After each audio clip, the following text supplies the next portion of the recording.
When Peter Greweling graduated from culinary school, he says all he wanted to do was cook and become a good chef. In the time before the Food Network and glorification of chefs, he says it was more a way of life than a job. Of course, he had no idea what that desire to cook would eventually evolve into. Peter was born on July 11, 1960, in Ithaca, New York, to Nancy and Thomas. Growing up, he enjoyed gardening with his mother and grouse hunting with his father. He says his mother taught him the love of the natural world, and his father taught him how to do things with his hands and use tools. After graduating from Ithaca High School in 1978, he attended Cornell University for a year before transferring to the New England Culinary Institute in Montpelier, Vermont. Peter admits he was pretty clueless when he left high school, and college seemed the logical option, but he had no real aspirations until he discovered cooking. Peter's first job in anything related to the confectionery industry was making desserts and chocolates at a restaurant in Banksville, New York during the spring of 1983. It was there he learned the technique for hand-dipping truffles that he still teaches. He says he has stayed in the business because the science is interesting and the people are smart, welcoming, and generous. In total, Peter has spent 39 years in the industry, including that first restaurant job. Currently, he holds the position of Professor of Baking and Pastry Arts at the Culinary Institute of America in Hyde Park, New York. With more than 30 years as an educator, teaching over 8,000 students, Peter has spent 20 years teaching the Chocolate and Confectionery Technology and Techniques course, which he wrote. Prior to him joining the staff at the Culinary Institute, he says chocolate and candy making were a very small part of the curriculum.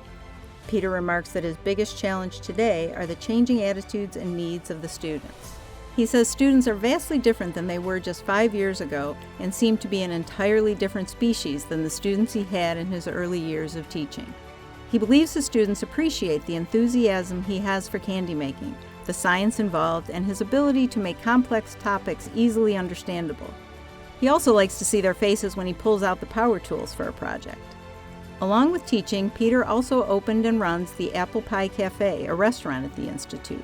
He also chaired the Academic Standards Committee and has been a member of the Institute's Press Editorial Council since 1991. In 2007, Peter worked on an avant-garde art installation with artist Paul McCarthy at a gallery in the West Village, which he recalls as being one of the most memorable moments of his career.